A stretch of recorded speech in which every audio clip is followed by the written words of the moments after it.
Of 2 o'clock, we're going to break from our regular programming to join the Cabinet Press Conference.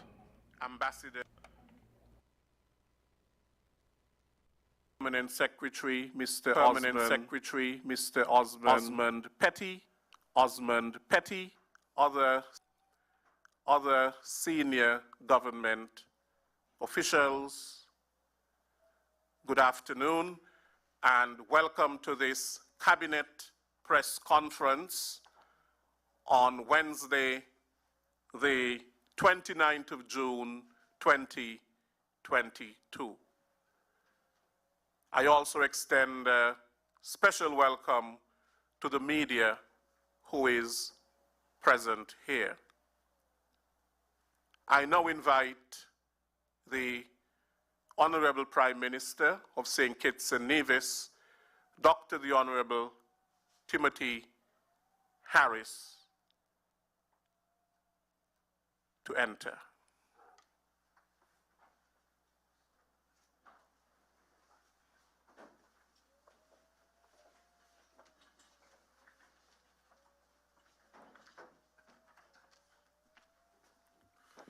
Good afternoon, representatives of the media.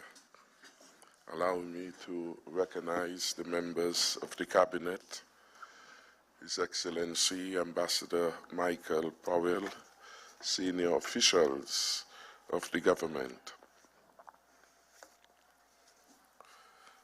Fellow citizens and residents, in keeping with our good governance agenda, I take this opportunity to update you on matters of national importance. This summer is shaping up to be a challenging one, of hurricanes, surging inflation in the United States of America, Canada, and Europe, our traditional source markets for goods and services. We also face uncertainty regarding the developments relating to COVID-19, and now monkeypox has been found in St. Lucia.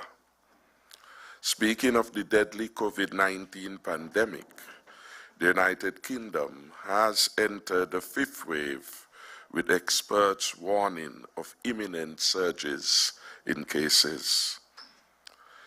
The Associated Press is reporting that the number of COVID-19 related deaths increased globally by 4% up to June.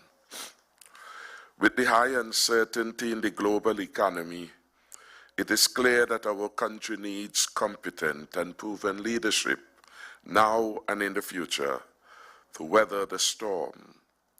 Our people must do all that they can to protect themselves and avoid chaos and confusion, which will only set us backwards.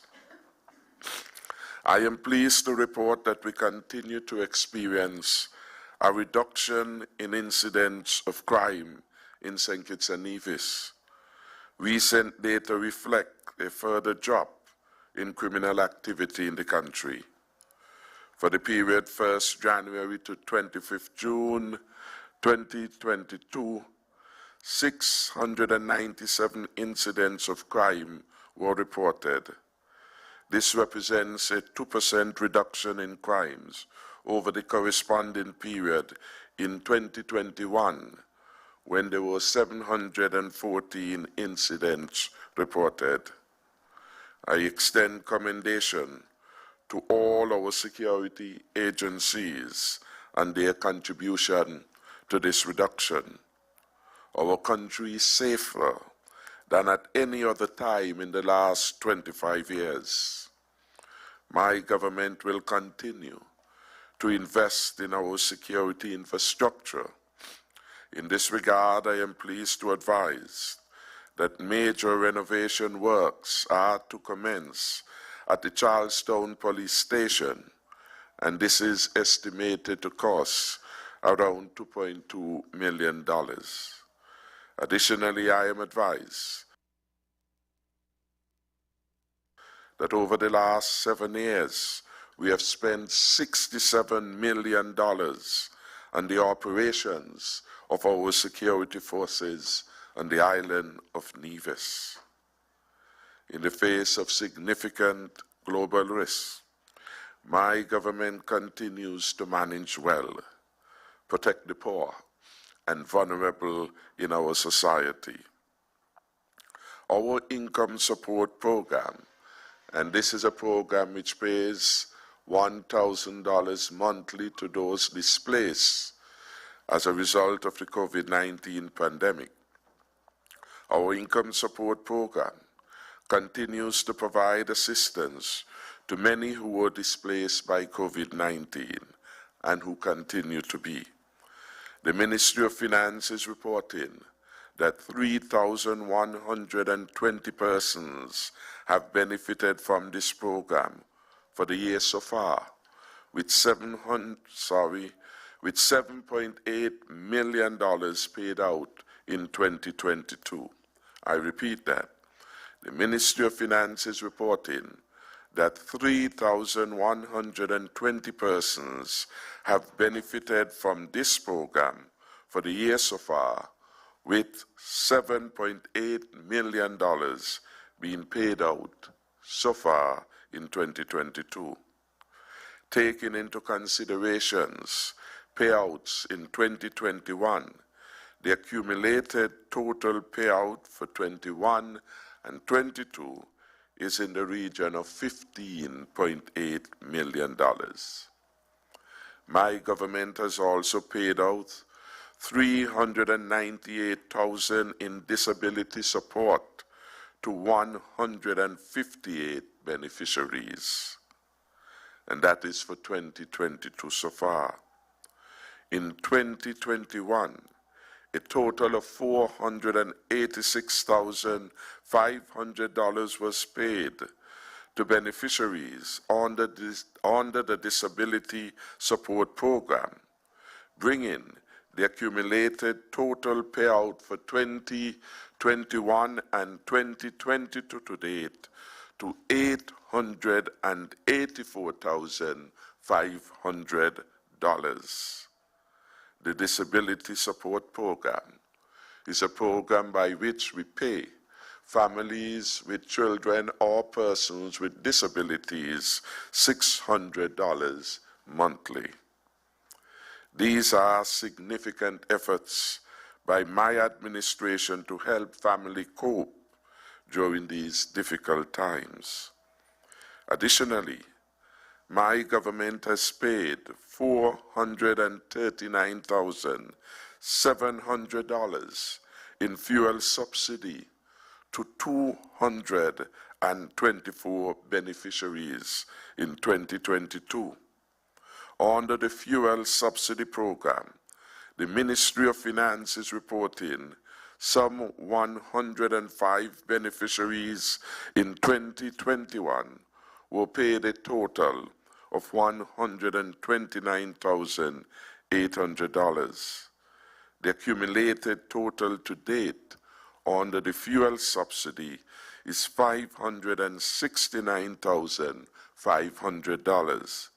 The significant difference in the payouts for 2022 and 2021 is due in part to our budgetary proposal in which we extended the fuel subsidy to operators of taxi services.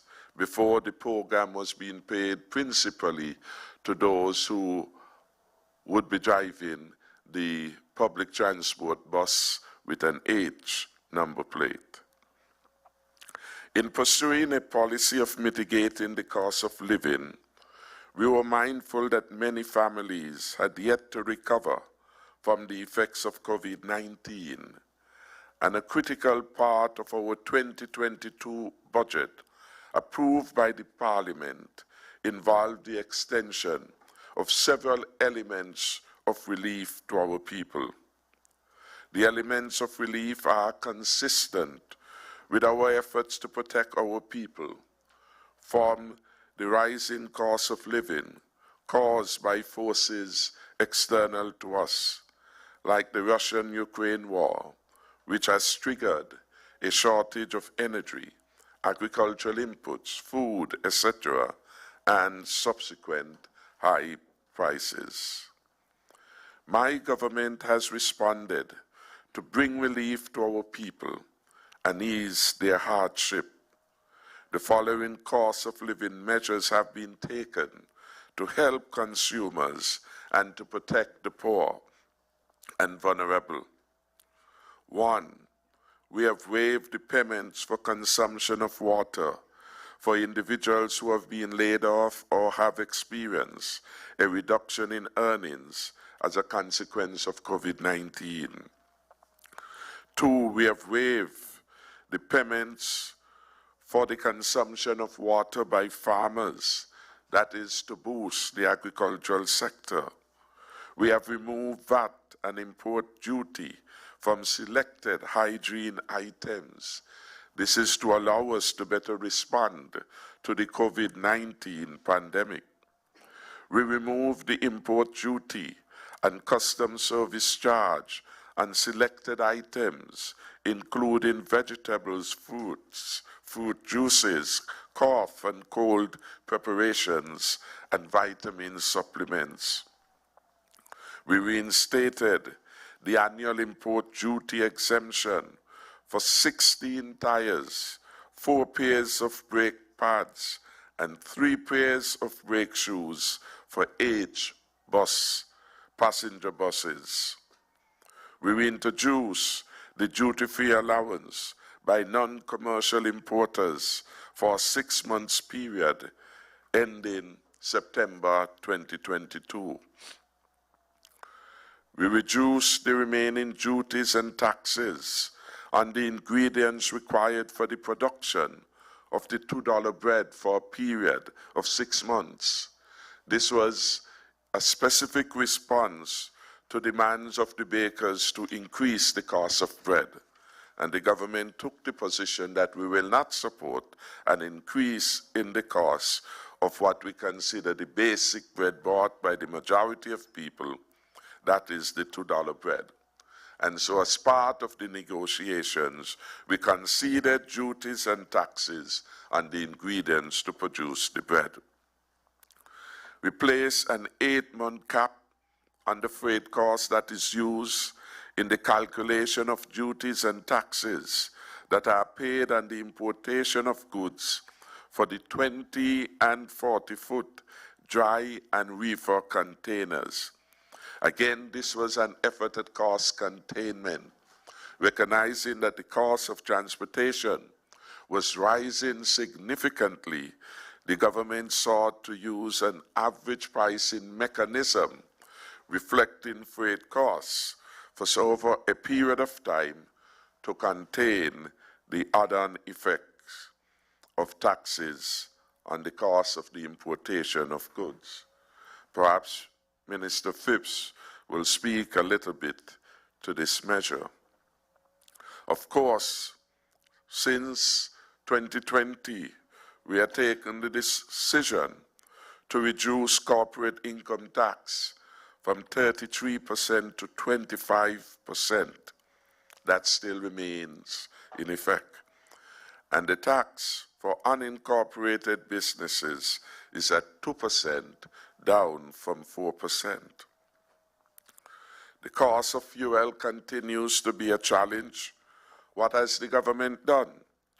The government reduced the excise tax on fuel from $2.25 to 95 cents. Significant reduction. In other words, we gave up tax revenue in order to contain the cost of fuel. Additionally, we have continued and expanded our poverty alleviation program, SAFE, SELF, and other social safety net and welfare programs. Indeed, the Ministry of Social Development have reported that for the year so far, it has exhausted its budget of support and is seeking additional revenues. In other words, there is no want of generosity on the part of the government in helping those who are most vulnerable, poor, and in need. I won't go into the details again of our income support program, our disability support program, and the fuel subsidy programs have all been mentioned before. Specifically, we were concerned that too many persons had had their electricity cut, and the cabinet determined that we will put an end to this denial of electricity to residential consumers.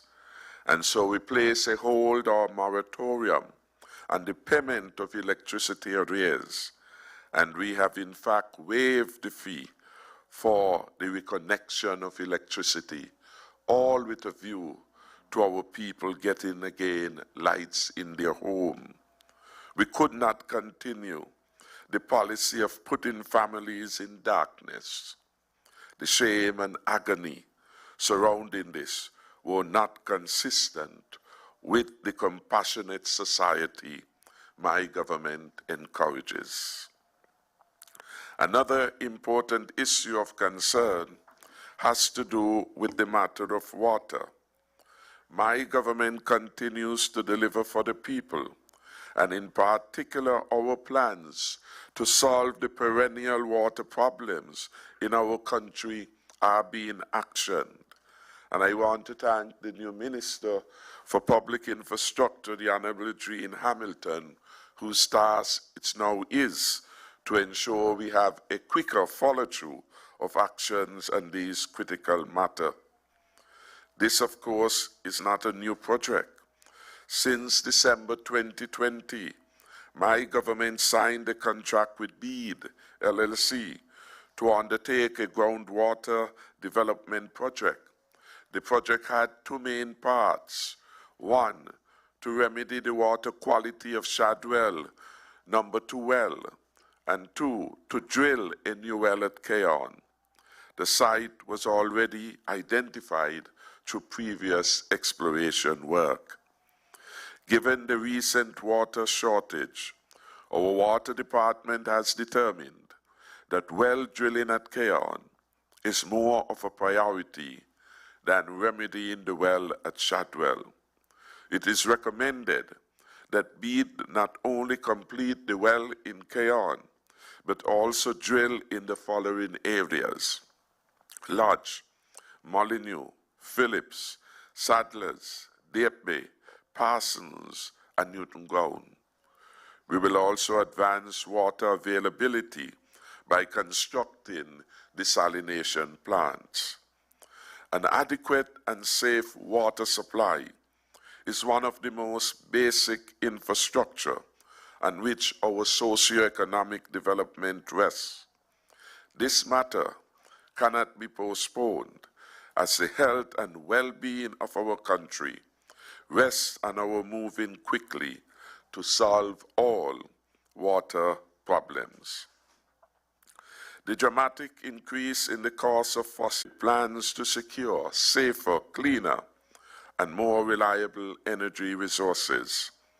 St. Kitts and Nevis will lead the way with the build-out of our solar farm.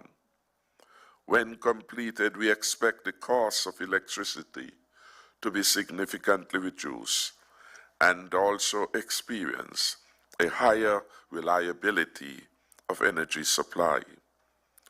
My government has responded with compassion to the pleas of the residential customers to do something to ease the pressure of electricity costs on their livelihoods. And specifically, I think I mentioned this before, we instituted a hold on the arrears is no longer a cause for disconnection. So we have put a freeze on the disconnection of persons provided they pay the current portion of their bills. And as I said earlier, the reconnection fee has now been waived for the time being. Our citizens and residents can rest assured that the astute financial management of our country continues. The focused, competent leadership of our country continues. I would now want the following provisional figures, conservatively stated, based on attendance over the 3 nights. And I would add a caveat when I'm done. For Thursday night, there would have been an attendance averaging 4,000, Friday 4,500, and Saturday 6,700. I said it is with a caveat, meaning that the figures that are associated with the attendance in the 4 private boxes are not included in this figure. Those private boxes, in between the 4 of them, would normally average anywhere between 1,500 to 1,700 extra persons. So those figures are being worked on, and by the time the exit press conference is done, the final figures would be presented. By extension, the expenditure related to the music festival is currently being tabulated.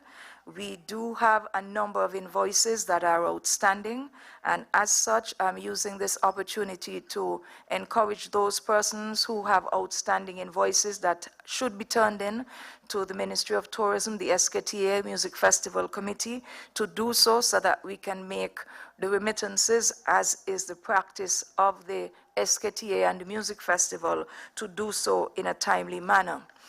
I should also indicate that during the course of the festival, we would have had anecdotal evidence from a number of hotel properties in terms of the occupancy rates. They were relatively high, in particular for the Marriott, the Royal St. Kitts, and Koi Resort. And by extension, we will hope to be providing an updated figure on that by the time the exit press conference is convened. However, I wanted to use this opportunity to extend, on behalf of the Federal Cabinet, the gratitude of the Cabinet for the hundreds of volunteers who would have made the music festival possible.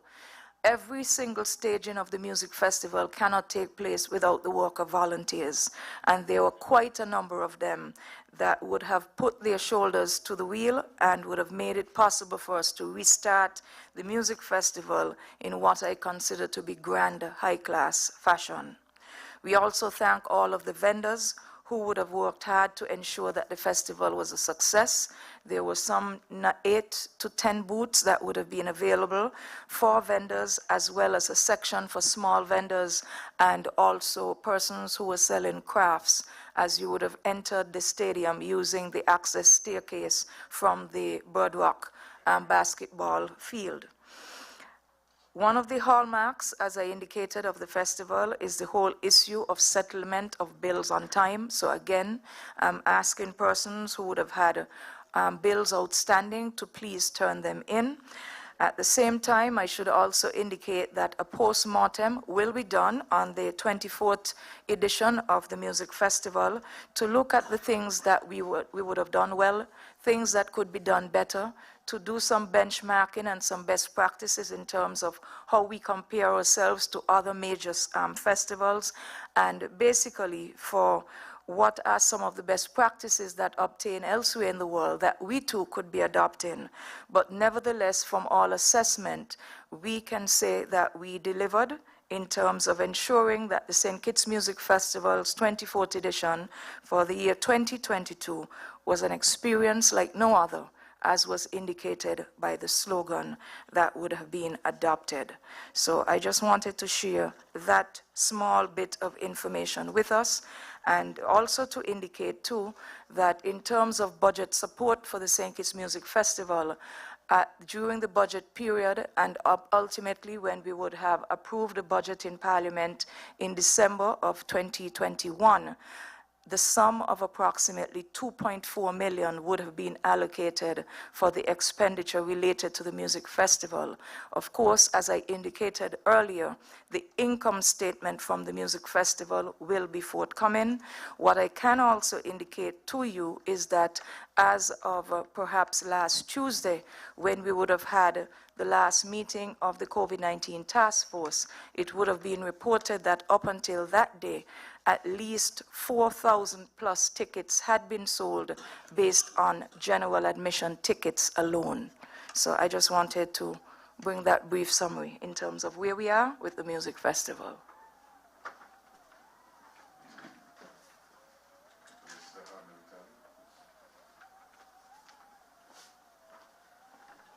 Thank you, Chair, and also thank you for, in your presentation, covering some of the areas. So it gives me an opportunity to be brief. Today I want to speak briefly on the Bastia High School.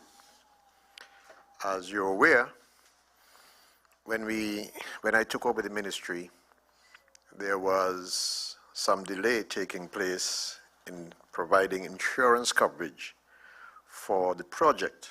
As a result, nothing was happening there. So when we met here on the 1st of June, I indicated that we had had meetings, and I even described the way that the swords were put back in the shields. And so I can tell you, I have been, since that date, the 1st of June, able to obtain the certificate of insurance from the insurers, dated the 17th day of June, which opens the way for continued activity on that site. As we speak, in fact, it was only yesterday that I had a meeting with the Permanent Secretary and persons from Public Works and instructed them to take control, act as the government in delivering that project. They should not be waiting for other actors to take action or don't take action. Public Works must take the action. And so I expect from yesterday the instructions given would be followed. I know for a fact that the sign is up on the site. Hoarding should be taking place any time now. I know water is there. In fact, I did call electricity department yesterday to ensure that electricity is there. So while I can't say it's there today, certainly when I leave here, I will find out if the electricity is already there. So there should be nothing that prevents them from moving forward. In fact, there have been many discussions on radio and television about this, but I will also add that one of the causes of the depletion is really the cost of electricity. And I want to speak to that, the cost of the fuel. I want to speak to that because I want to first encourage persons to be moderate, conservative in the use of the utilities that we provide from the government. Because the cost of fuel has more than doubled, and it has resulted in subsidy being provided by the government to be able to keep lights in your homes. In June alone, the government spent $9.5 million. On the 1st of June, $4.129 million. And on the 17th of June, $5.376 million. So that SCELEC can continue to provide electricity. The alternative to government providing this subsidy would be tariff increases, which means that $9 million of which I just spoke, and the month of June is not ended yet, would be tagged onto your electricity bill. So the government stepping in so far with $9 million for June alone has saved you on your bill that $9 million. I did a quick calculation, and if we use 18,000 households, I'm not saying that is the figure, if we use 18,000, that is at least $500 for the month of June alone on each of your bill. That is how the cost of fuel alone has caused our electricity. And we don't know when it's going to stop because we still have the war in Ukraine, and we do not have control over the cost of fuel. Water, the Prime Minister mentioned, and I will just touch on it briefly again. As you are aware, we are in a period of drought. As we speak, we are experiencing drought, and I believe I could share with you that in April, for example, we had less than 1 inch of rain. In May, we had 1.2 inches of rain. And in June, so far, we have 0.9, less than 1 inch of rain. And as you're aware, when rain falls, it takes several weeks into months before that water gets down to the well field for you to be able to extract it. So getting rain today does not solve the water problem. We are having a challenge because the consumption of water by our residents is increasing every day. St. Kitts is growing, St. Kitts and Nevis, growing so fast, developing so fast, that the consumption of water is escalating. And as a result, we have the challenge of having to find new sources. The Prime Minister spoke about desalination. And one of the decisions we made recently was to invite the UAE to commence its program that was offered for at least a unit to provide some 30 to 60,000 gallons per day that will at least support the Keys area and relieve Cairn of some of the stress that it's under, and as well as relieving Lodge as well. Meanwhile, Cabinet further looked at other desalination proposals. Why? Because our water engineer has advised us that the demand that we have, as in the Basti area, we're having a demand which is $2 million gallons more than what we are supplying. That is why we have to look at desalination. To be able to deal with that issue, we have made contact with those who provide desalination services over in the Frigate Bay area to at least support the lower valleys in Frigate Bay. The challenge is that whereas we normally charge $7 per 1,000 gallons of water, and whereas a year ago they were willing to supply us at $15 per 1,000 gallons of water, because of the cost of fuel to produce this water, they are now offering $30 per 1,000 gallons. So you understand the impact of the fuel, of the generation services on the cost of water itself. If we are then to purchase from them at $30 and we are selling to customers at $7, you understand that the government is actually subsidizing. These are some of the challenges which we face. Meanwhile, we continue to look at proposals before us. There's a BRICO proposal before us. They have proposed since 2016 to be able to provide us with a plan to produce 3 million gallons per day. And we have engaged them, as we have engaged others, because government, of course, has a process of procurement which we are not ignoring. We as a government, we are not doing things that are convenient for any event that is taking place in the next month or two. We are doing it because people are out of water and there are demands on the supply that we currently provide. So that we're looking at those desalination projects, and then I'm sure that we may make decisions that create an opportunity for an acceleration of the installation of these plants. And I trust that, and I know that we will have the full support of the country, because you are the ones, I am one, whose home is sometimes without water when evening comes. And I have heard persons complaining, and I know it is a challenge. So it's something that we are addressing frontally as we speak. Then, of course, I have the St. Peter's Health Center. I have to speak to that one because I don't want to go into too much health issues, but let's face it. St. Peter's is the largest and fastest growing community in the state. It had, before that growth taking place, had the largest number of persons attending clinics. It is a clinic provided there that is really has deteriorated over the years. A project commenced there in 2020, round about July.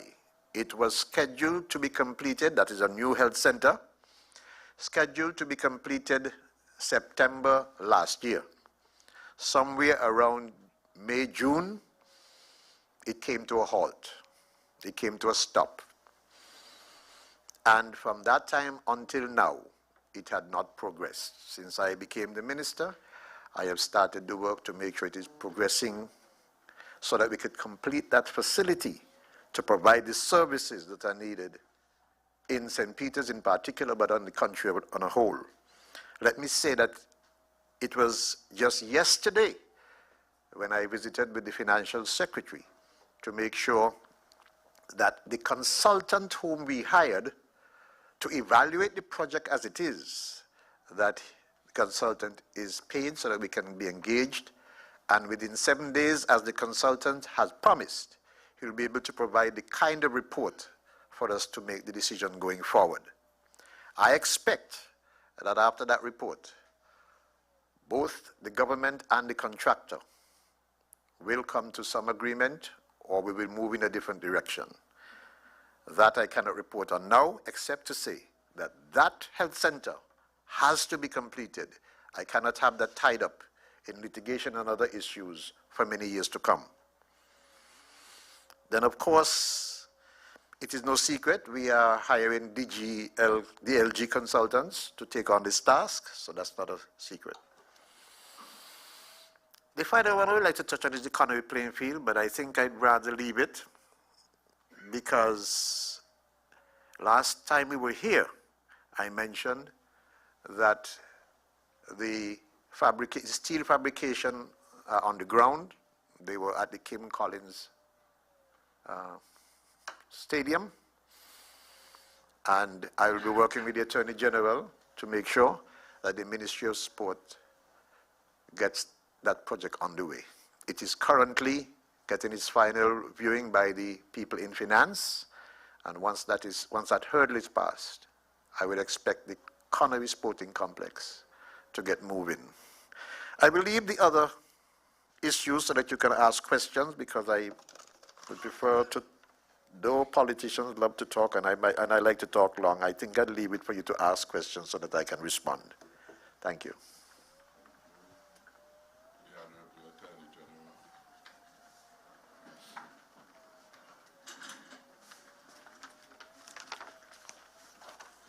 Thank you very much, Mr. Chair. And I would want to acknowledge the presence of cabinet colleagues at the head table and to say a pleasant good afternoon to all gathered here and those who are following us, whether by internet, TV, or on radio. As I listened to Minister Hamilton just now, it's important for me to make the following statement. On May 10th of this year, the Honourable Minister advised the Governor General to dissolve the Parliament. And since then, there has been, the government has continued to function. When Parliament is dissolved, government is not put on pause. Government is continuous. Yes. And some of the things that Minister Hamilton has told us, if there was no government in place to manage this, we may well have been in darkness, yes, because we have had to find emergency payments for electricity to keep the generation going. There are serious matters of water shortages that need to be addressed, and a myriad of other things that come every day, that there needs to be authorities in place to ensure that the people of our federation continue to live properly, that there's stability in our country. Just to be very clear, the government continues to function.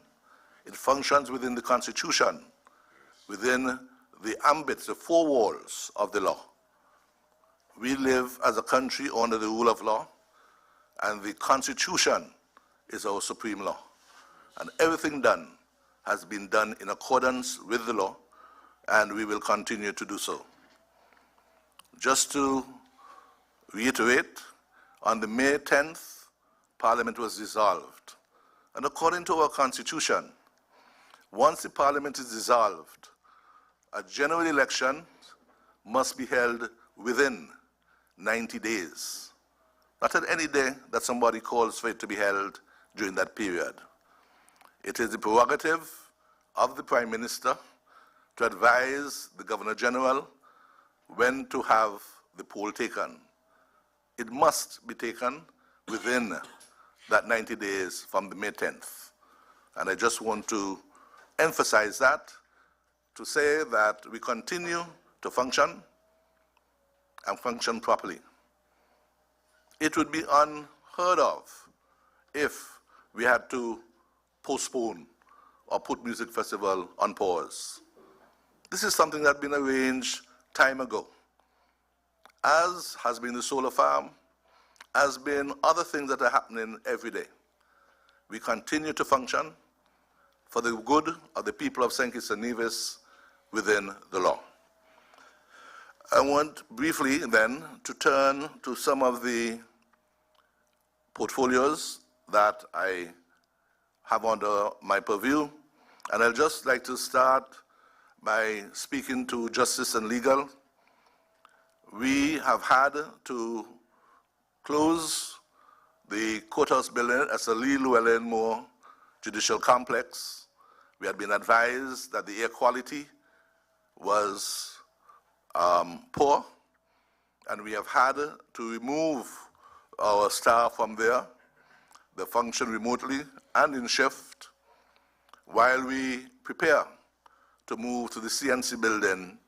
And at the moment, according to the procurement laws, we have some 3 or 4 contractors who are preparing, put in tenders for us to establish temporary courts in the CNC building as well as the registry of the High Court. In the meantime, we have established a temporary court at the Police Training Court where criminal matters are being heard by the judge and jury. And so the courts continue to function, and we hope that that will be resolved shortly. Quickly, I turn to education, and I would like to commend the early childhood director and her staff and all who look after our young kids. We are still in the month of the early childhood month, and we have had a series of activities to celebrate and to emphasize the work of our young children. I was privileged and honored to participate in what is a high point of the month on Friday last with a march to celebrate these youngsters as we walk through the town of Barstow, with the support of their parents and teachers and others who look after them and prepare us, the young kids, for the future of our country. I'd like to mention that in terms of the Department of Youth, as we come to the end of the school year, our students are taking exams at all levels of the school, overseas exams. We wish them all well. We encourage the parents to support their kids and to ensure that they prepare properly for these exams. When school ends, we note that the Department of Youth intends or has planned a summer youth camp at the Beach Island Primary School, where we expect to have some 200 youngsters between the ages of 9 and 16 participate in the residential camp at that school. I would like also to just quickly speak to the question of sports. As I said, government is continuing, and all the activities that have been planned for and which we welcome here in St. Kitts will continue. We in the Ministry of Sports, the Department of Sports, have to prepare, as it were, the Warner Park Cricket Stadium, as we welcome India and the West Indies on August the 1st and August the 2nd in 2 international matches, T20 matches. The 2nd and 3rd T20 matches of the India Tour of the Caribbean will be held here at Warner Park on August the 1st, August Monday, and August the 2nd. And we also look forward to later that month to have CPL here in St. Kitts. St. Kitts will host the bulk of the CPL matches this year. Some 31 matches will be held in Warner Park. In addition to the traditional T20 matches with the various teams, Go Patriots. We will also have, for the first time, the inaugural Women's Caribbean Premier League with different teams coming here to participate. And in addition to that, for the first time ever, there'll also be the exciting T10, 10 overs aside, a match that will be also held at Warner Park. So we look forward to an exciting period of sports, international sports, that will be held here in St. Kitts over the next few weeks. And with that, I would like to just say that we welcome any questions as we go forward. Thank you very much.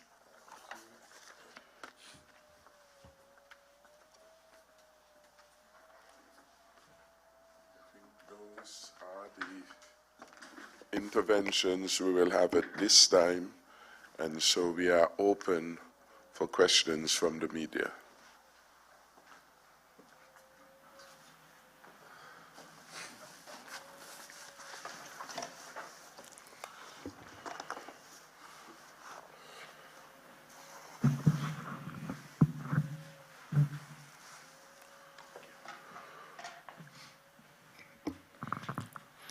Good afternoon, everyone.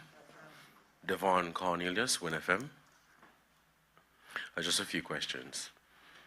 Firstly, when will the Ministry of Health or the Cabinet lift the travel entry protocols that would require passengers or inbound passengers to apply for entry? Secondly, multiple reports allege that non-nationals with newly issued St. Kitts Nevis passports are being brought into the country for the purpose of voter padding. As Minister of National Security, what is your office doing in response to these allegations? And lastly, with regards to the prison project, questions over the approval process, the timelines of the project, the costs to develop, and the impact the project will have on the wider society.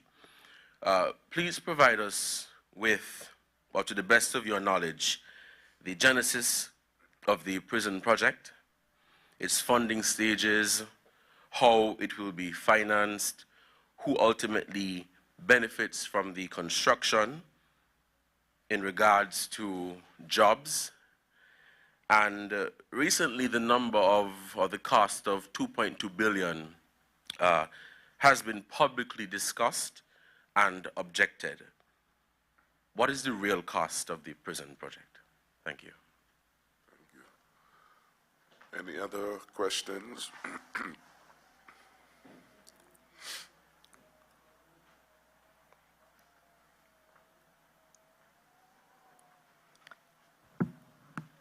Calabers, that is at Broadcasting Corporation. Just two questions. What steps are being taken to address the concerns of ECHO regarding the music festival and its licenses? And there are some treaties that St. Kitts and Nevis has not signed on to, including the Beijing Treaty on Audiovisual Performances, the Singapore Treaty on the Law of Trademarks, and others. Are there any plans being put in place to sign these treaties to protect our creatives in the visual space? Last question, Ms. Burridge, please. There are some treaties that St. Kitts and Nevis has not signed onto as yet.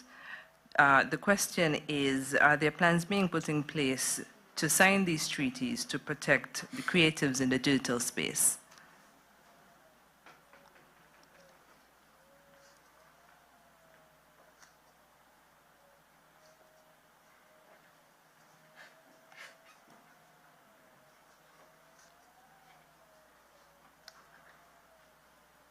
Okay. In relation to the matters of health, we have our CMO and our Dr. Wilkinson also, who is here. So they will attend to that matter. We have Permanent Secretary Mr. Osmond Petty, and he has oversight over the issuance of passports. I'll let him speak to that matter. And then, with respect to the CBI, I will have Lescan speak to that, but just to say generally, what you have here is a lot of propaganda, hot air, with no meaning and no real rationale to them.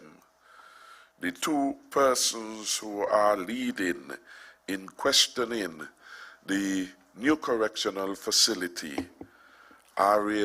were two senior members of the cabinet who sat, considered the documentation presented by the technical team at Skipper and the CIU. In fact, at one of the sitting of the cabinet, Lescan, the CEO, was there, and I think Mrs. Freites. Questions were asked and answered. And everyone in the cabinet approved the project. In other words, the project met the best and most vigorous standards for approval, and there was no objection, not one dissenting voice. The project came again for the issue of concessions, again approved, all present consenting. There was nothing abnormal about the project. And the two ex-ministers gave full support to them. It is therefore surprising at the level of dishonesty that is being showed by these two ex-ministers of the government in now raising questions over matter which they themselves approve. They were there, they approved them, nothing was wrong.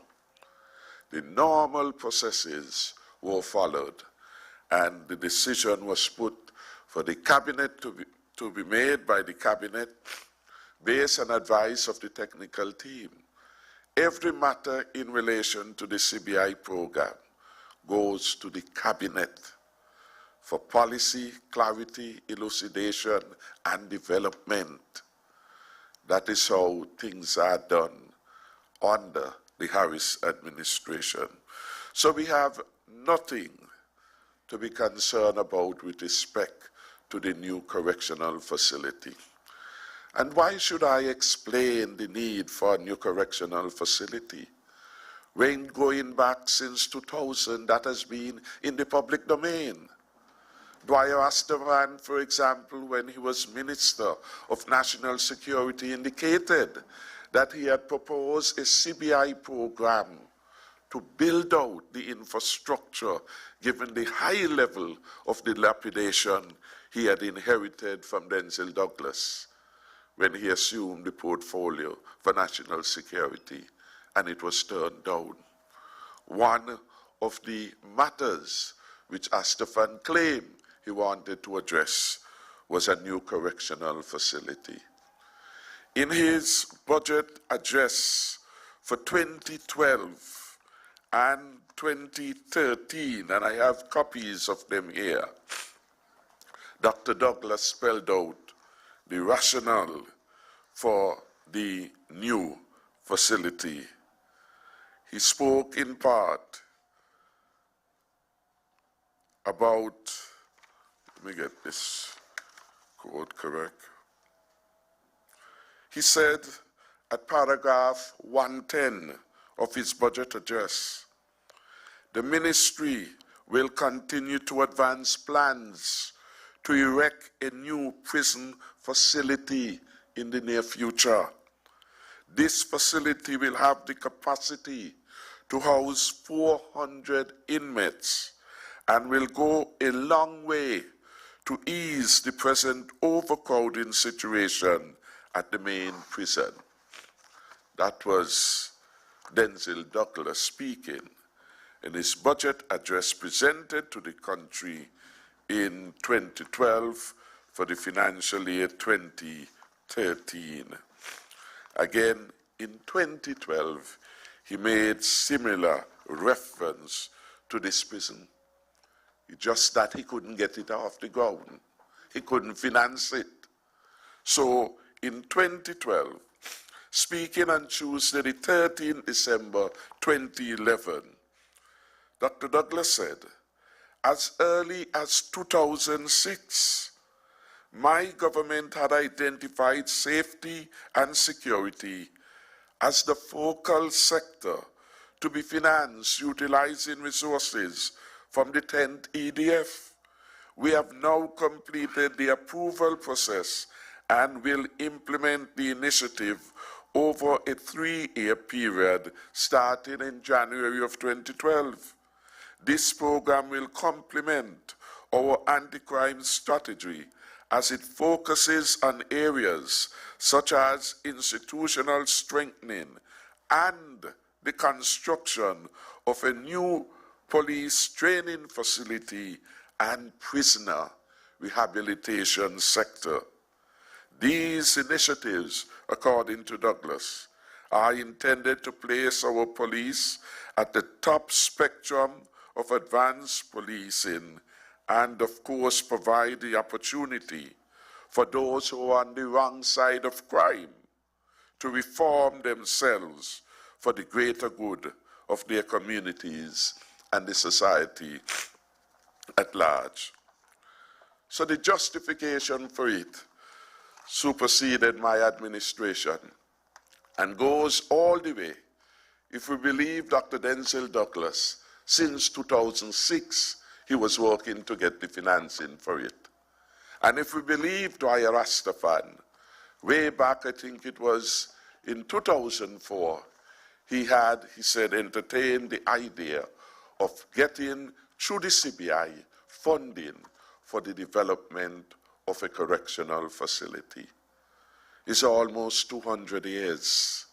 COVID-19 exposed the inadequacy of our prison system with the frequency in which we had the surgeries in our prison center and the inadequacy of the spacing to help with infectious prevention and even cure of infectious diseases. 10 men per cell could not cut it. And that is why we had this frequency, and our numbers basically tripled in some instances once the COVID-19 had spread in our prisons. So the rationale for it needs no justification, because government, administration after administration made the case for it. What is new is that the Harris administration has come up with a way forward for financing. It is a program called the Alternative Investment Option under the CBI program that is being used to finance it. The government could not finance it. A private party, a citizen of St. Kitts and Nevis to the economic citizenship route, came forward with a proposal to finance the construction of the prison. And the government agreed. Mark Brantley agreed. Sean Richards agreed to the proposal. And all elements of the proposal were in the cabinet document prepared by Director Freights after consultation and signed by me, because only ministers can sign documents to go forward to the cabinet for discussion. Every one of them agreed with it, because it was a way to get what was necessary done without any burden. This $2 billion story is just that, a story. It has no meaning. It has no meaning. For the record, this facility will cost the taxpayer of St. Kitts and Nevis not 1 cent. There is no cost to the country of building it. We are not investing in it. We will own it when the construction of it is completed. What we have paid so far, we paid Stacey Hobson just over $2 million for developing the design of the prison. And we insisted that the developer will build the prison in accordance with the specifications developed and approved by the building board.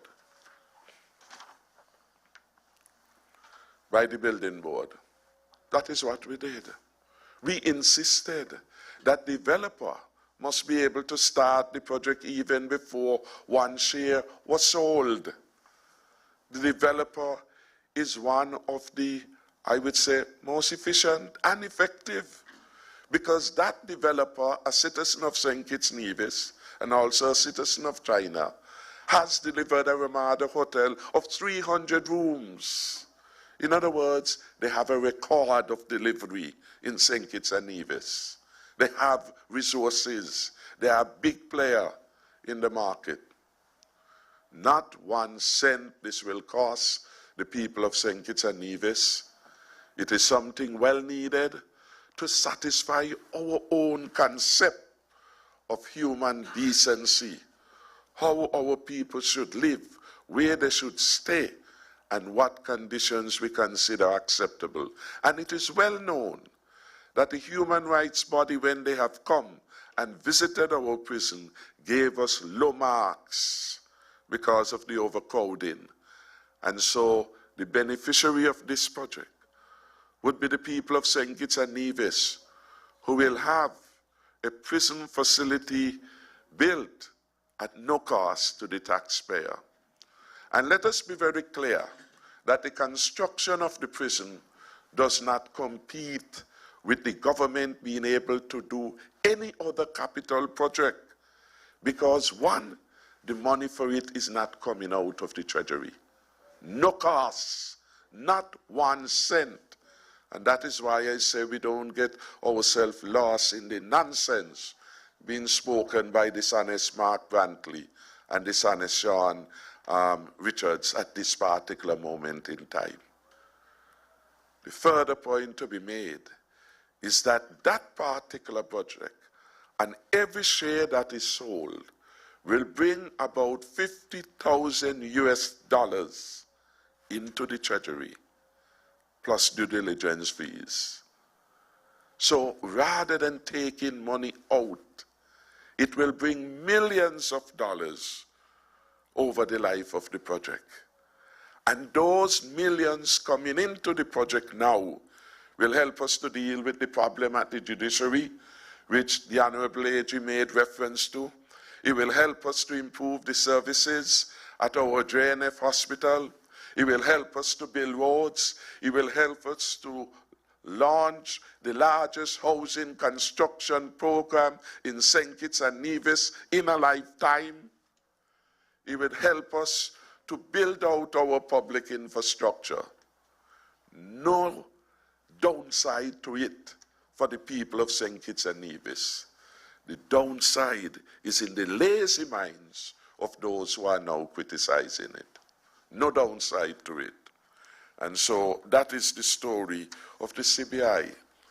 But it brings me to make a more fundamental point, that the CBI program has now emerged as the single largest generator of revenue for our country.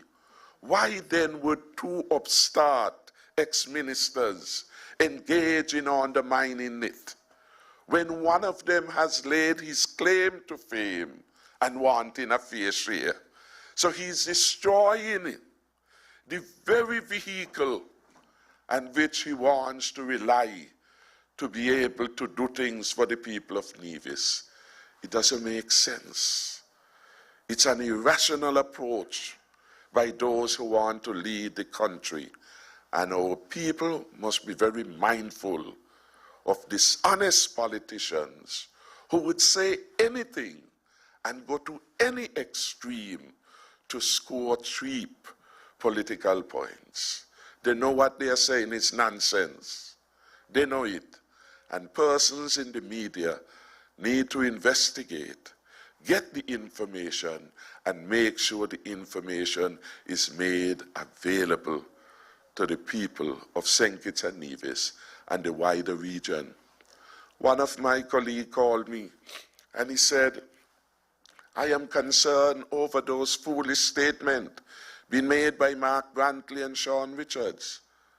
I said, don't bother with that, man. People here not take. He said, you all may not be taking it on, but it's affecting all our CBI programs in the region, because people are seeing us as one. The Caribbean region with about 5 CBI programs: Grenada, Antigua, St. Lucia, St. Kitts, and Nevis, and Dominica.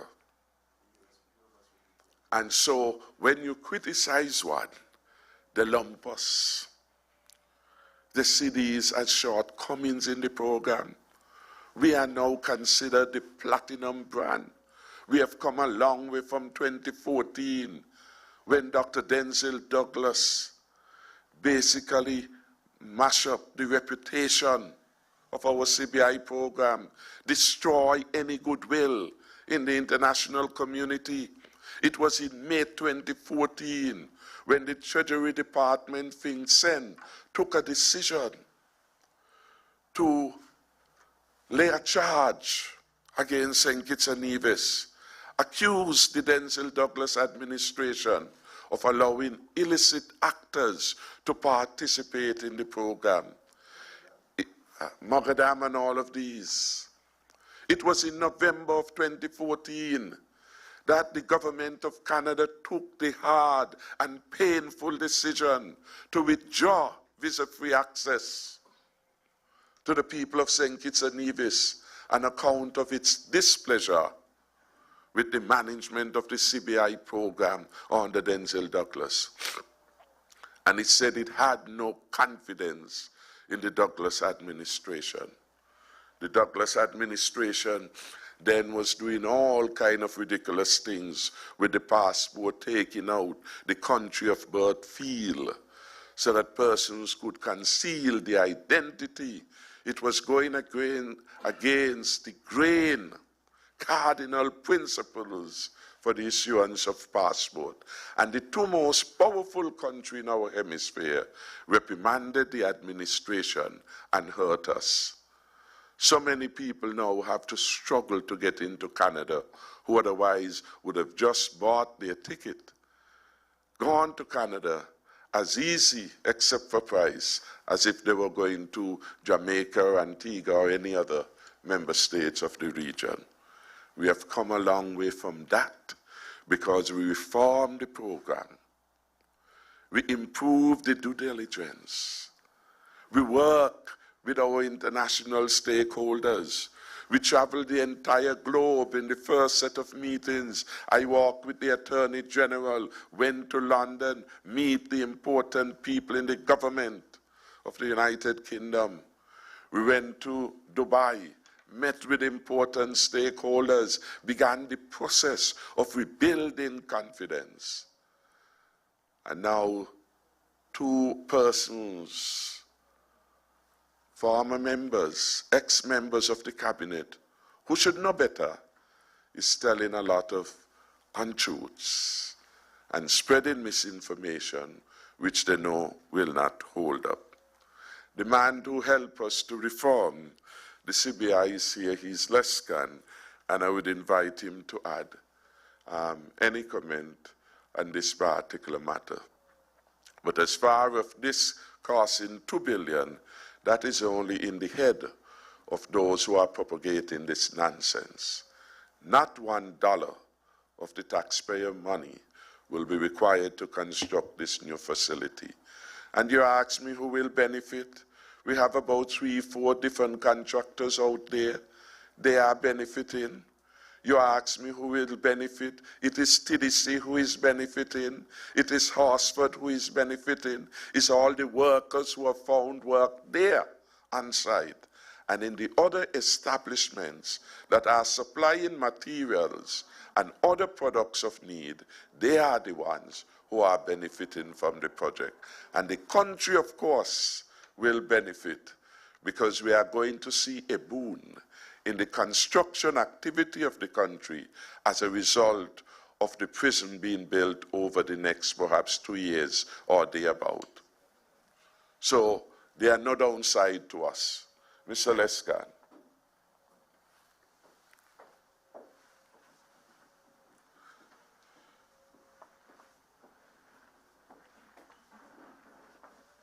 Thank you, Mr. Prime Minister. Good afternoon. Prime Minister actually made all the relevant points, but I'd like to reiterate a few. The prison project and the alternative investment option was created to have a two-pronged benefit to the country. One, as the Prime Minister mentioned, is an asset that is privately funded and gets transferred over to the state when it's completed. The second is the creation of revenue that will be put into the consolidated fund as sales in the shares or units of investments, as we call it, are sold. These units of investments under the alternative investment option for the correctional facility is scheduled, if all the units are sold, will be hundreds of millions of dollars over the next 2 to 3 years. This is a significant impact on the economy and to the people of St. Kitts and Nevis. Now, the numbers being bantered around of $2.2 billion, I think we need to break it down. 2.2 billion EC dollars. How did people come up with that number? It's made up specifically by the number of units investments that they assume that have been granted, times the price of 175,000.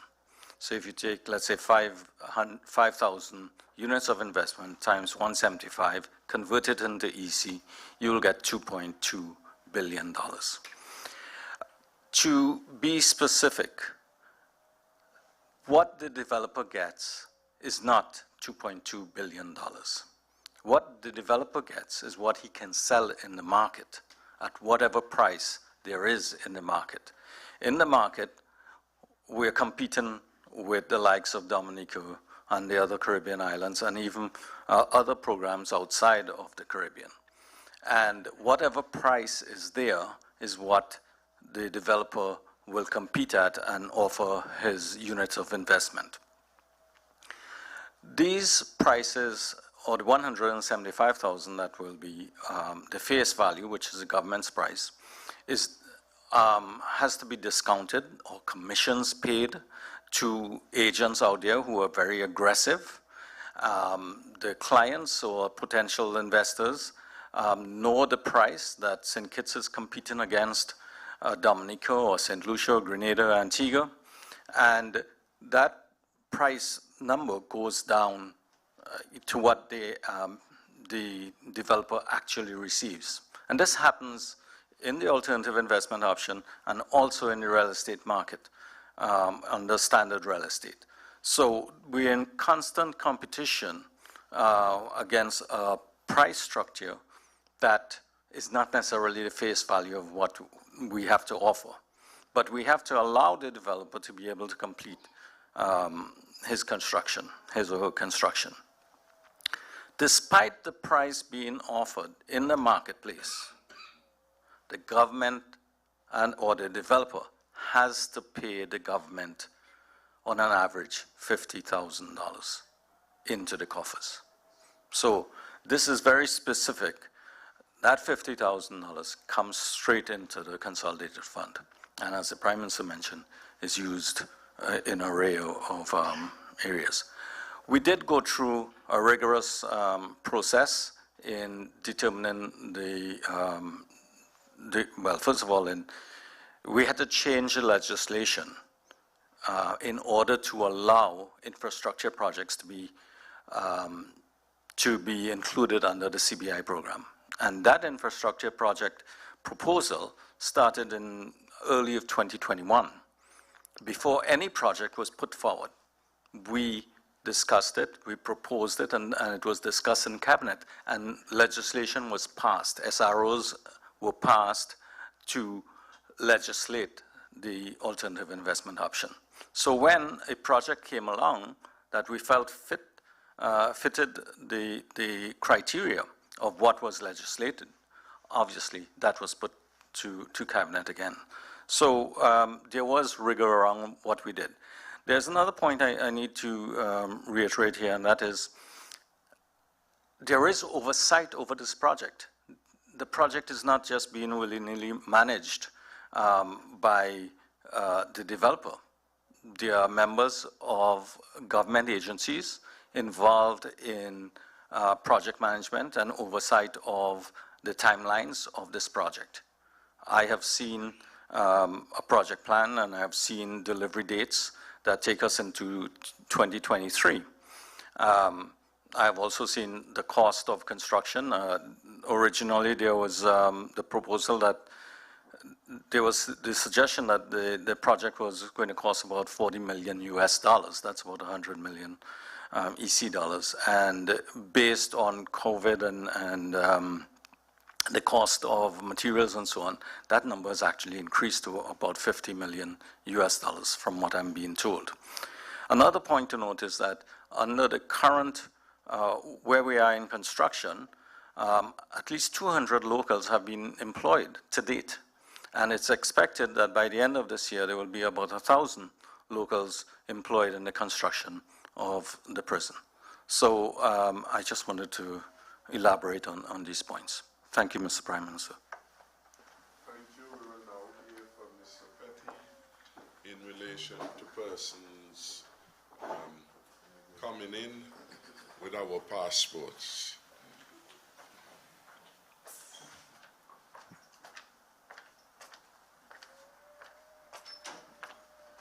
Good afternoon. I will speak on 2 points. First of all, my office has no information whatsoever about undue numbers of persons coming into the country, from non-nationals coming into the country with St. Kitts and Nevis passports. The Immigration Department has not reported any such thing to me. We have not seen anyone who should not have a passport entering the country. And most non-nationals who have come to St. Kitts come with a passport from their own country. Now let me say, all of us here, most of us here would have traveled. Many of us would have had passports. It is not unusual for somebody to have a new passport. People get passports, they don't use them for a year or two. When they travel, it is still looking new. It does not mean that they just got the passport. There may be, for example, someone in the DR, Dominican Republic, who is a national, is a citizen by marriage, and who got a passport a year, 2 years ago, and is just using it, the passport look new. That doesn't mean that somebody just gave them a passport last week. So the first point I want to make is that we have no information whatsoever. I must mention here that I heard a voice note going around about 71 persons coming in with the passports from St. Kitts and Nevis on Saturday. And I should say here, even though there was a press release, that on Saturday 6 persons came into this country with passports from Haiti. And they had Haitian passports, and they had visas to come to St. Kitts, 6. And so these type of sensational statements are really uncalled for and misleading. The second thing I want to say before I sit is, how do we process a passport here in St. Kitts? And I am 99.99% sure that no one can generate a passport very easily from our passport office. Normally it takes 3 persons to process a passport. In an emergency situation, the supervisor and 1 other can do the passport. But normally, the normal process is for 3 persons to process 1 passport.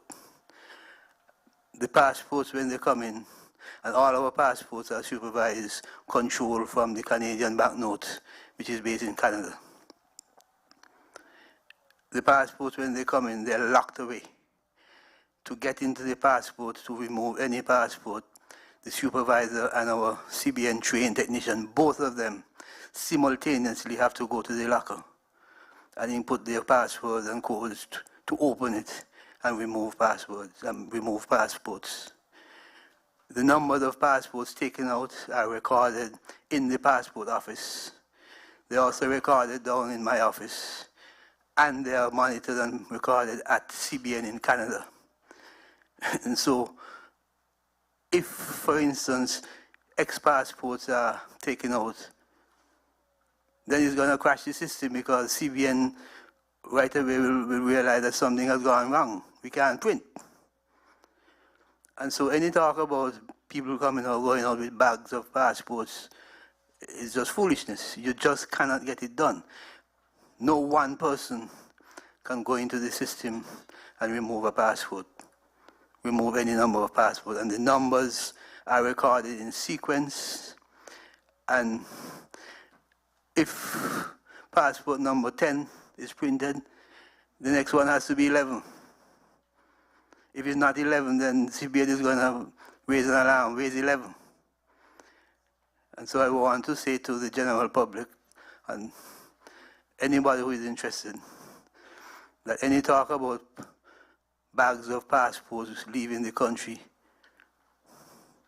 is real foolishness. Thank you very much. Thank you very much. Mr. Petty did a good job on that foolishness. I want to invite the Minister of Creatives. There was a question in relation to our signing up on a number of treaties.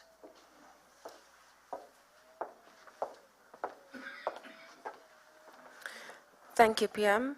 Yes, we are aware at the ministry that there are a number of treaties that would protect the rights of our creatives here in St. Kitts and Nevis.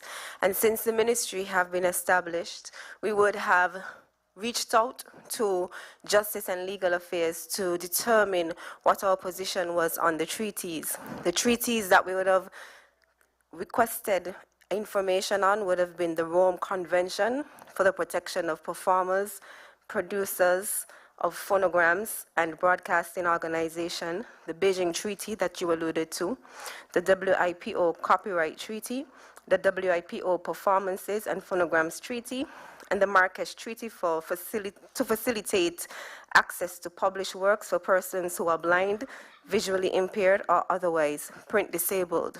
We received confirmation back from Justice and Legal Affairs that indeed we have not signed those treaties, and the suggestion that we should reach out to the IPO office. We are in discussions with the Intellectual Property Office on going through the process required for us to be able to sign the treaties. It is a 10-step process that must be done in order for us to be able to sign off on these treaties, with the IPO giving us most of the guidance in terms of whether or not any of these treaties are out of line with our legislation, and if any changes that we may need to make, if we can or cannot sign off on these treaties. So we are in the process of getting those treaties signed, those that we can, whatever changes need to make, and we are in discussions with the Intellectual Property Office to ensure that we are conform with all treaties required to protect our creative sector. Thank you.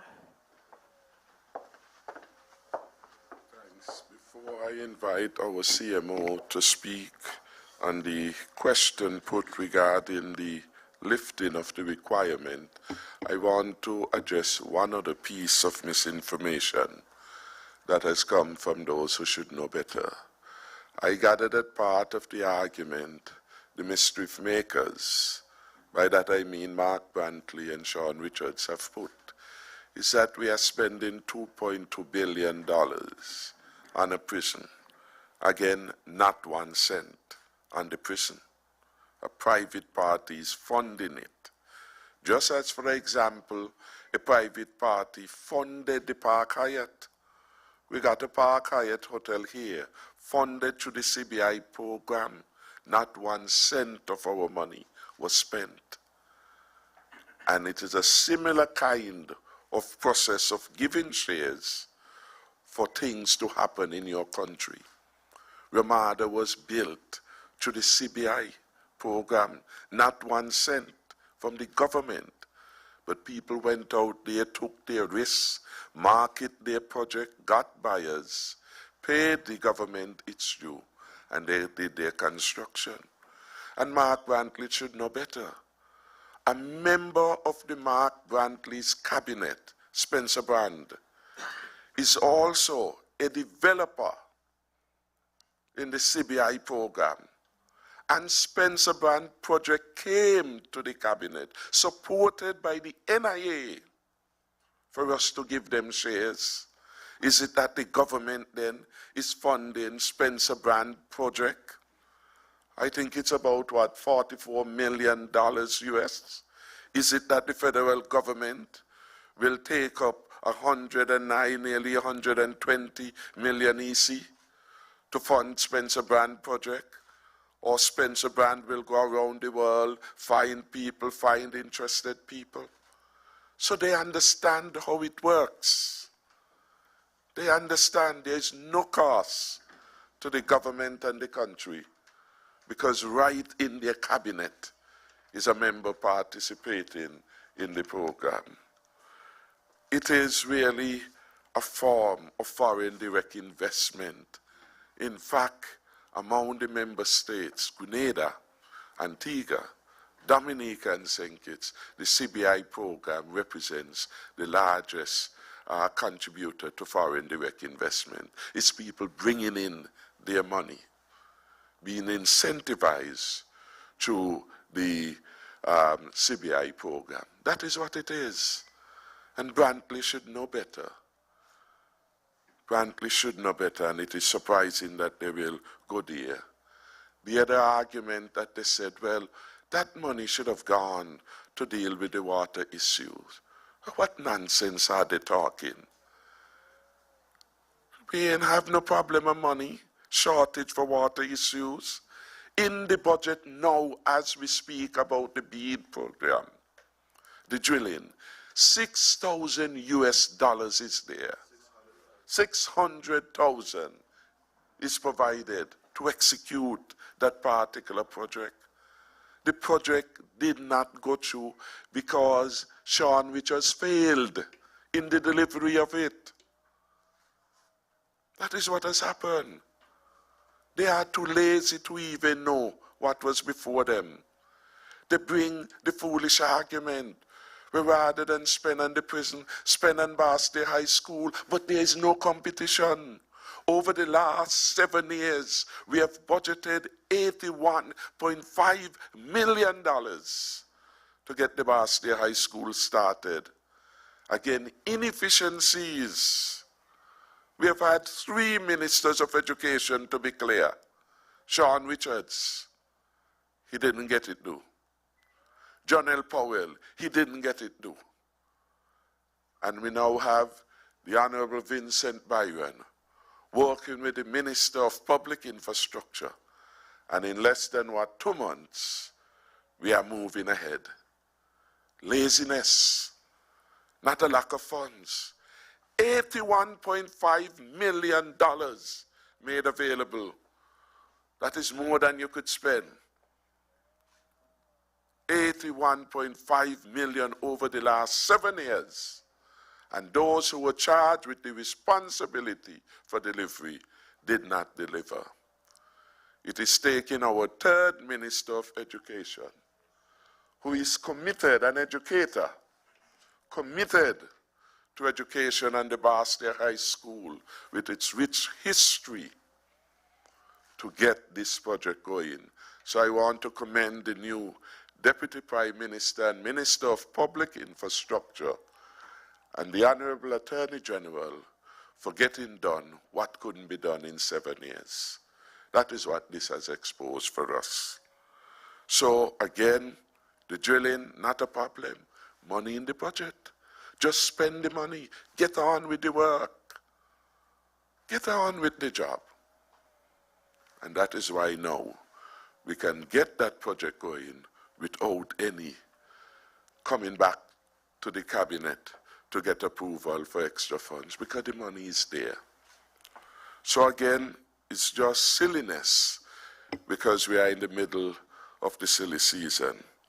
But these guys should really know and do better. On this note, now I want to invite our CMO to give her response to the question posed by Mr. Cornelius.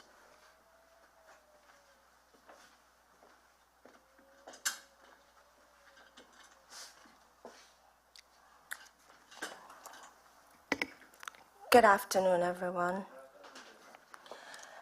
The question, if I remember correctly, when will Ministry of Health lift travel and entry protocols? Now, despite the relaxed attitude towards COVID-19, the COVID-19 pandemic continues. As a federation, as a small island developing state, we have done well with respect to our COVID-19 response. Now, our border surveillance approach, our approach to our borders and how we operate at our borders and how we monitor our borders have done us well in terms of reducing our risk of exposure to the virus. Now, talking about borders, our borders have been open since October the 31st, 2020 to current. And so we have had different iterations of our entry protocols between then and now. And each iteration has been guided by data, science, and the latest information locally, regionally, and internationally. So let's see what's happening locally. What's our current COVID-19 status? The total number of new cases that have been added to our COVID tally over this past week, June 22nd to 28, 2022, is 90. So over this past week, we've added 90 newly confirmed or laboratory confirmed cases of COVID-19 to our tally. The preceding week, June 15 to June 21st, we've added 59 cases. So it goes without saying that there is an upsurge in COVID-19 cases. And it's even more evident if you look at the tile that we disseminated yesterday. We added 30 cases yesterday. The day before yesterday, Monday, we added 27 newly confirmed cases of COVID-19.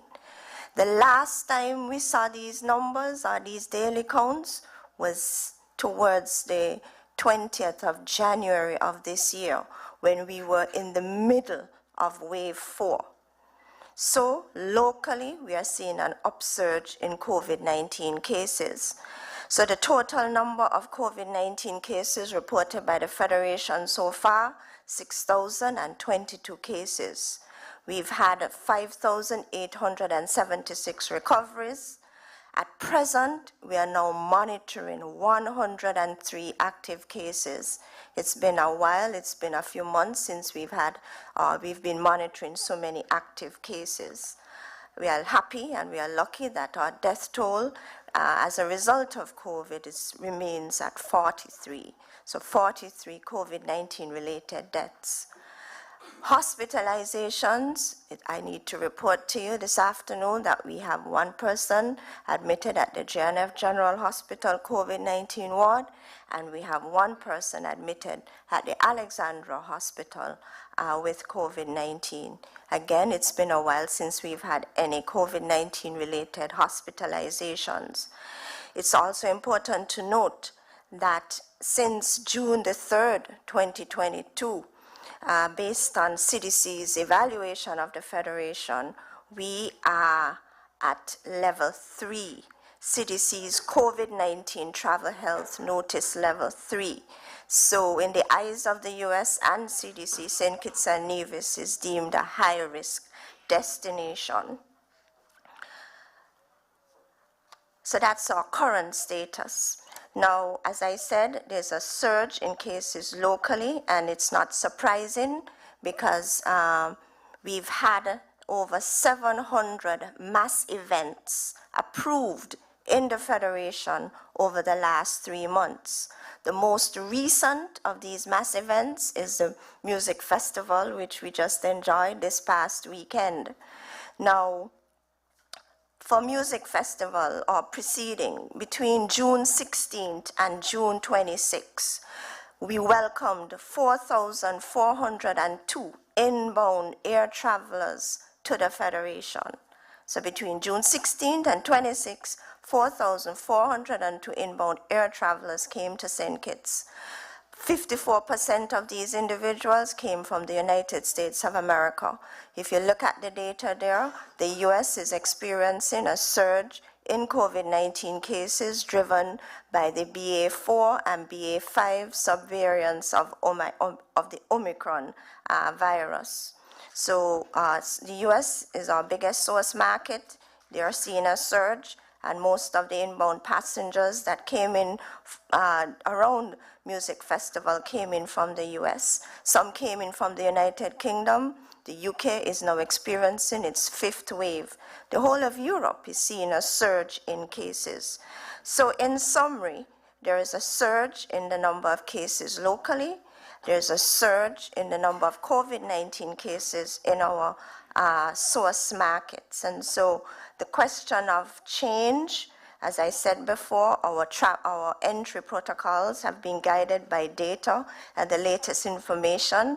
And so it's not wise to make a change at this time. The most important thing to do is to contain this present wave of COVID-19 infections prior to consideration of change. Dr. Wilkinson.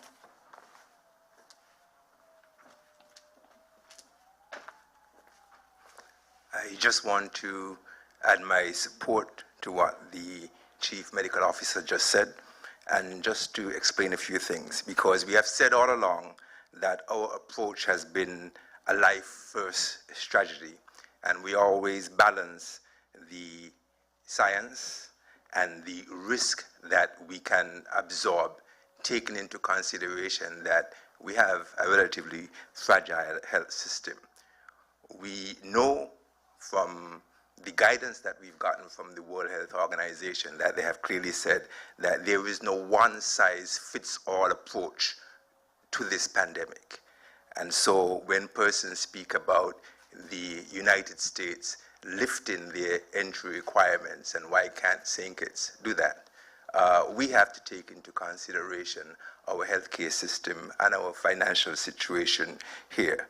The CMO clearly stated that the cases are on the rise locally. We had 57 cases over the last 2 days, and on a daily basis, I get the positive results from the lab, and then we tabulate them. And so far from the information coming into me, we are continuing on that upward trajectory. And these positive cases are not a reflection of the bump that we expect after Music Fest, because those figures will be reflected in another 7 days or so. As it relates to the positivity rate per 100,000 over the last 7 days, we have 144 cases per 100,000. The only countries in the region with a higher rate than that are Belize, Barbados, and Anguilla. And so we are in the midst of an outbreak. Internationally, we know that countries are experiencing outbreak: India, Pakistan, the United States, the United Kingdom. Throughout Europe, you are having an increase in the number of cases. And the numbers that are reported are the laboratory confirmed cases. But we also know that with the popularity of home testing, and the fact that there are a number of persons now who are vaccinated and who would have mild symptoms, they would not present to a lab or to a hospital to be tested. And so the figures are actually significantly higher. Even here in St. Kitts, the positivity rate is much higher than what we are documenting from what we have. We also know too that because of the reduced surveillance in a number of these international countries, the positivity rate that they are reporting to the World Health Organization is actually much higher also. And the pre-testing requirement before persons come into our federation is the last barrier of protection that we have to keep our people safe. The CMO noted the number of deaths we had so far, but no death is an acceptable level, and we need to do everything that we can to protect the lives of the persons here in St. Kitts and Nevis. For a long time, we had no hospitalizations, and she just reported about hospitalizations now in St. Kitts and Nevis. And while a number of persons are walking around as if COVID is over, for us in health, it is not. And not only we are seeing positive cases in the general population, but also among the healthcare workers. And right now, as we speak, we have a number of nurses, both from the main institutions and in the community centers, who are out positive with COVID. We have a number of doctors, including specialists, who are out with COVID. And so what it means is that if we don't continue to act and act proactively, our healthcare system will be under threat. And that is the backbone of every decision that we make. And so while I understand that there are some persons who would like to see us throw caution to the wind, we need to make sure that we're there to protect each and every citizen, because every life is important. Thank you.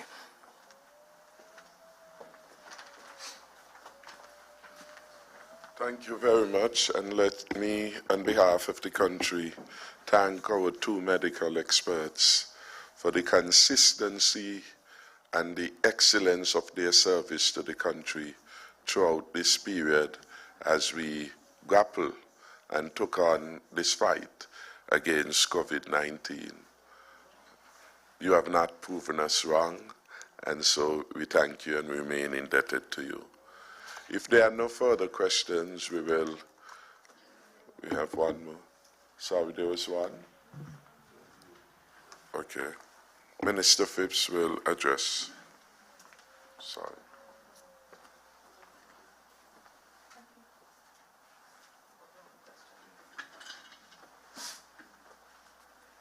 Thank you very much, Honorable Prime Minister. If I recall correctly, I think there was a question left unanswered that would have been posed by Ms. Carla Berridge of ZIZ, and it has to do with ECHO.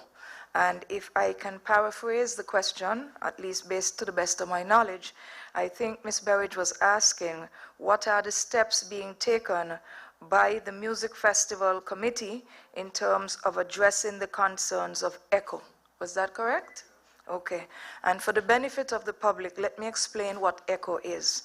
ECHO is the Eastern Caribbean Collective Organization for Music Rights Incorporated, and it is registered in St. Lucia. If I am not mistaken, it has been registered in St. Lucia on behalf of the OECS since around 2014, and then it was subsequently recognized and registered through the Financial Services Regulatory Commission here in St. Kitts and Nevis.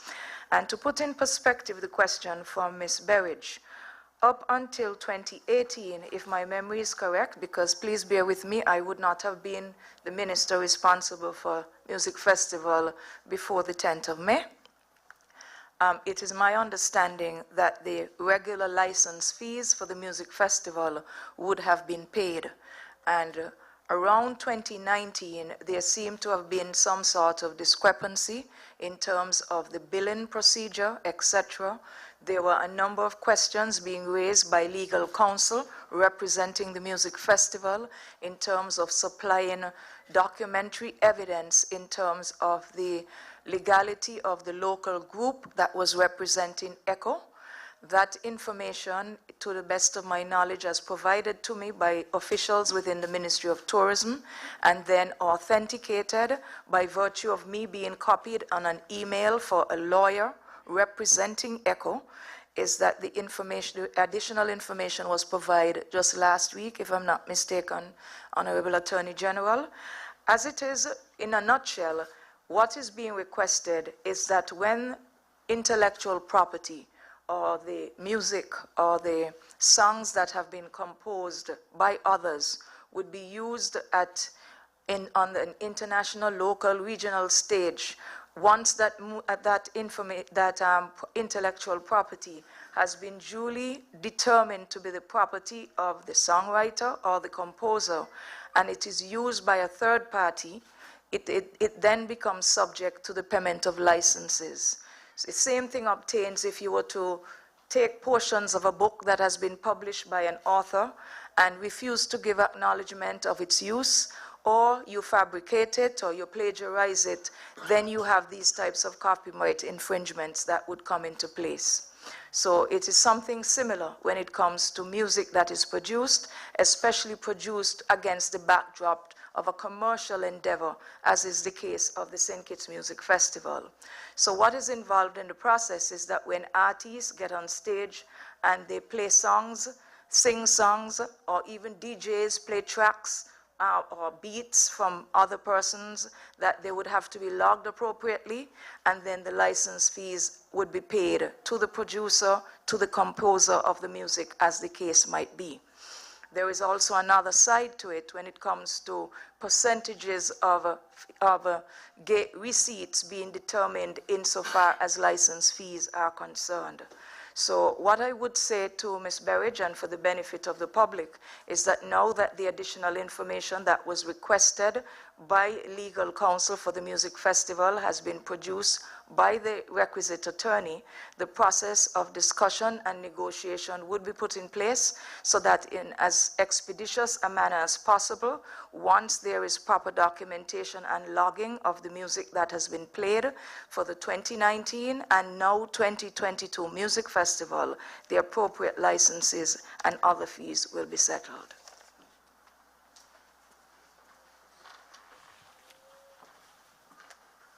We thank Minister Phipps, and we will now hear again from Mr. Cornelius.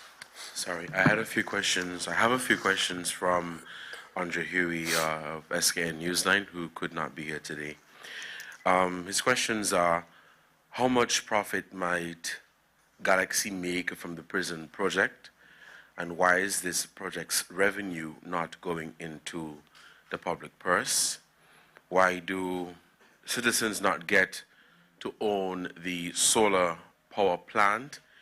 And the last question is, it is alleged that the Prime Minister's brother and close friend Heston Ham got contracts at the prison project. What was the process to determine who works on this project? Was there a public bidding process? And how much business will Galaxy send to Nicola Capital Management and Alfianza? Thank you. Thank you. I want to make it absolutely clear that Heston Ham is no relative of mine. This kind of deliberate misinformation need to stop. And these are things you don't need to come to a press conference really to ask. We really, with respect, because we are a small community, Heston Ham lives in a small village of Mansion, ask anyone to come to the press conference with these kinds of mischievous questions really make it not so helpful. And the media has to be more responsible, really. These are things you can find out. Yes. And secondly, these questions that are being asked about profit. Well, how will I know? How will any of us here know? It is a private project.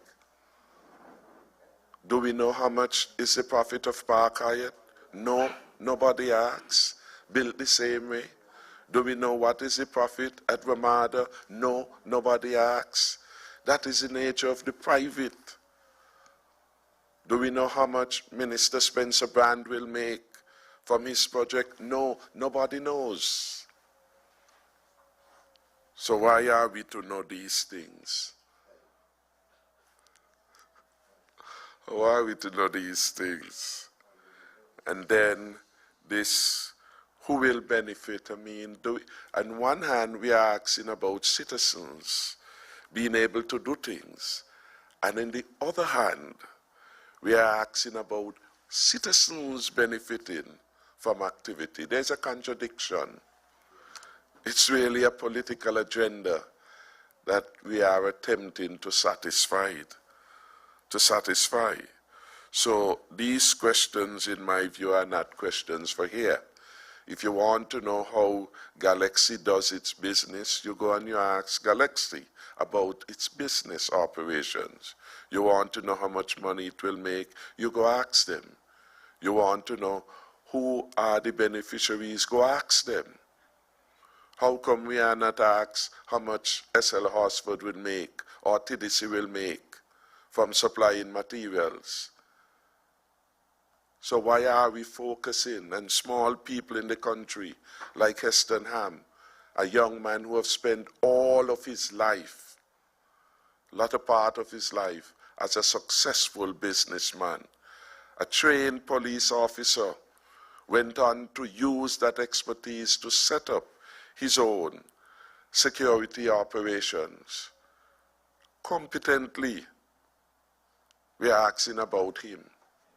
He has a right to participate in this space, and he is no relative of mine. How come we are asking about public tendering in relation to private project? You're going to tell a private person who to give? When TDC launched their project up below Jua's area, was there public tendering? So what is new about these things? You're a private individual, you make choices about who you will hire and not hire. So these questions, Mr. Cornelius, though not yours, take that under consideration really, are not questions which we could answer. They are questions that has to be put to the private party. We have no interest in that. And let me make it very clear, as Prime Minister of this country, for all my years as a member of Parliament, I've had no business except the public business. No business, no private interest has been able to provide a distraction for me.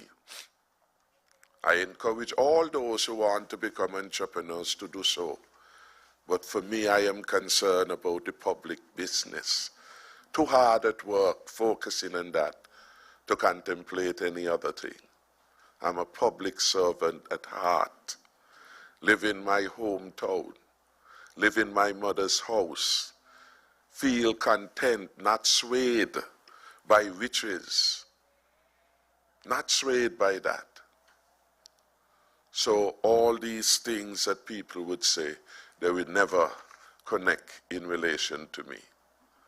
I don't have, when I have a cabinet meeting, to recluse myself, because I have no conflicted interests in the matters that are being determined.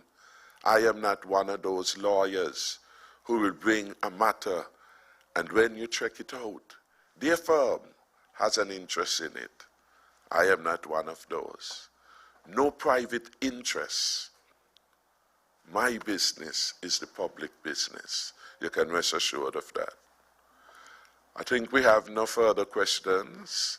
So we'd want to thank the media for coming today and to thank them for seizing the opportunity to put their questions for consideration.